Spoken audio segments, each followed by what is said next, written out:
देश के गद्दारों को, मारो मुझे, कहाँ मारते मारो, बताओ, मारो मुझे, हिम्मत है तुमको, मारो मुझे, मैं मरने तैयार हूं। सर ये बुज़दिल है, ये संविधान को खत्म करना चाहते हैं, भारत को हिटलर और मुसोलिनी का मुल्क बनाना चाहते हैं, इसलिए मैं इसकी मुखालिफत करता हूं।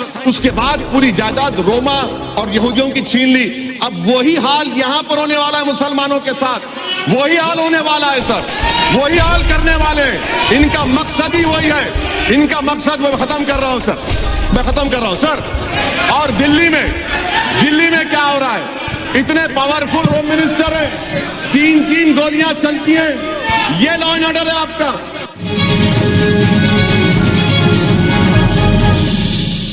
कि हुक्मरान हो गए बहरे और अंधे लोग, हुक्मरान हो गए बहरे और अंधे लोग, खाक में मिल गए नगीने लोग, हर मुहिब्बे वतन जलील हुआ, रात का फासला तवील हुआ, आमिरों के गीत जो गाते रहे वही नामोदाद पाते रहे, रहजनों ने रहजनी की थी, रहबरों ने भी क्या कमी की थी।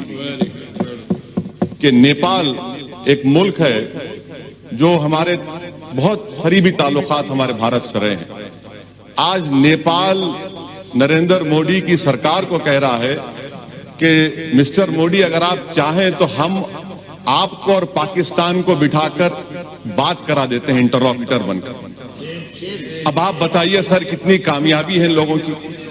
दूसरी इनकी कामयाबी देख लीजिए सर, या इनकी नाकामी, और भारत की नहीं बल्कि इनकी सरकार की नाकामी, कि अमेरिका के कांग्रेस में और सेनेटर्स ने हमारे मुल्क के ऊपर कई हियरिंग्स किए, कई रिमार्क्स किए, कई मोशंस पास किए।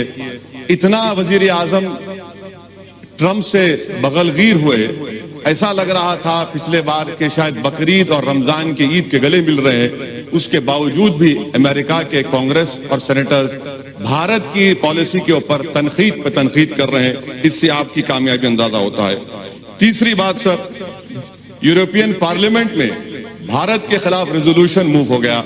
ये आपकी कामयाबी या नाकामी आप खुद अंदाजा लगा लीजिए।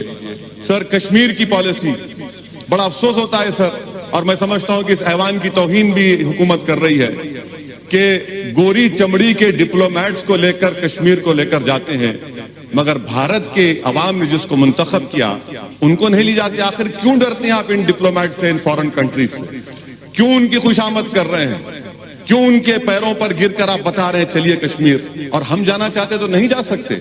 ये आपकी और एक खारिजा पॉलिसी की नाकामी।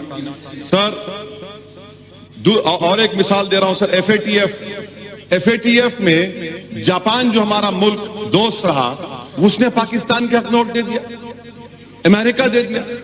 अब पाकिस्तान पे से एफएटीएफ खत्म हो जाएगा, वो ग्रे लिस्ट से निकल जाएंगे।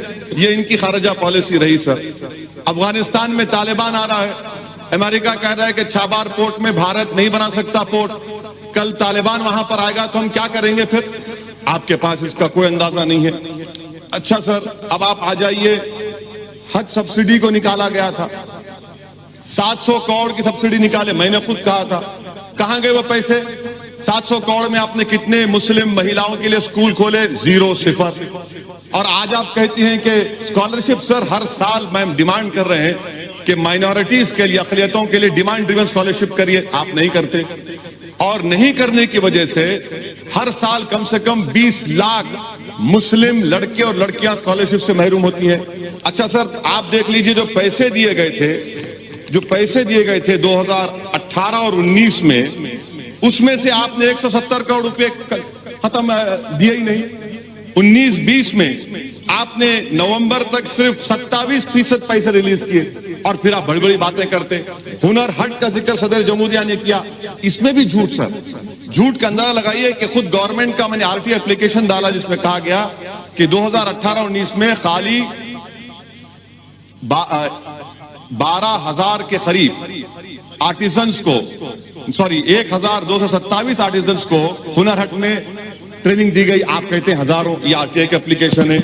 सर तीसरी जो अहम बात मैं आपके सामने जिक्र करना चाह रहा था कि theory of separation of power, ये हमारे हर जमहूरियत के लिए बुनियाद होती है, मगर 5.5 साल में तो थ्योरी ऑफ सेपरेशन पावर्स की धज्जियां नहीं बल्कि उसको निस्तनाबूद कर दिया गया। कोई चीज आजाद नहीं है आज, थ्योरी ऑफ सेपरेशन पावर्स खत्म होकर सेंट्रलाइजेशन ऑफ पावर्स बन चुका है। यहां पर एक ही शख्स के हाथ में पूरा पावर आ चुका है।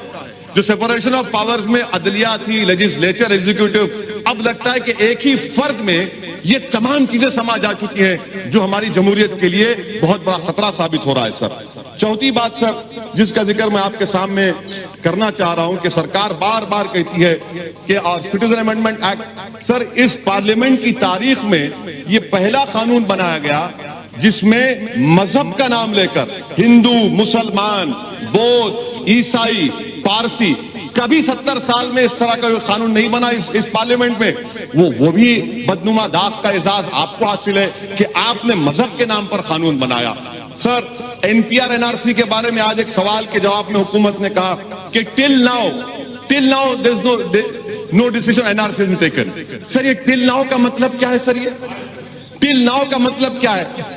आज और कल होगा ना, कल होगा, परसों होगा नहीं, उसमें लिखा है अभी तक। अभी तक, कभी तक, कभी नहीं लिखा हुआ है ना सर, अभी तक, टिल नाउ। सर अब आप देखिए सर, मैं आपके जरिए से गवर्नमेंट को कह रहा हूं, जी यस सर, मैं थम्स अप हूं, आप शेक्सपियर पढ़े हैं मुझे मालूम, और मैं आपको कह रहा हूं कि अभी सर मैं अभी हलवा और पूहा खा के आऊं इसलिए अच्छा बोल रहा हूं। हाँ तो सर ये एनपीआर और एनआरसी का मैं जिम्मेदारी के साथ अर्ज कर रहा हूं। प्रधानमंत्री जब जवाब देंगे, बल्कि मैं प्रधानमंत्री को जरा हिम्मत करके कह रहा हूं, आपको चैलेंज कर रहा हूं प्रधानमंत्री, आप ये बता दीजिए कि एनपीआर एनआरसी क्या एक सिक्के के दो रुख नहीं है? क्या एनपीआर और एनआरसी सिटीजनशिप अमेंडमेंट एक्ट के रूल्स में नहीं है 14A के तहत? अगर एनपीआर होगा तो एनआरसी होगा, इसीलिए आपने 3,900 करोड़ रुपए एनपीआर को दिए। और एनपीआर, सर सुन लीजिए, एनपीआर के सर इन तमाम से पूछिए कि 2003 के रूल्स में कितने मर्तबा नेशनल पॉपुलेशन रजिस्टर लिखा गया, कितने मर्तबा नेशनल रजिस्टर ऑफ इंडियन लिखा गया, इनको पता ही नहीं है। सर मैं आपके सामने कह रहा हूं कि एनपीआर होगा तो एनआरसी होगा, क्योंकि सेंसस अलग है, सेंसस अलग है, एनपीआर अलग है। आप एनपीआर जब करेंगे और उसमें 8 सवालात क्यों डाल रहे हैं आप, नए सवालात, क्या एनआरसी नहीं करेंगे?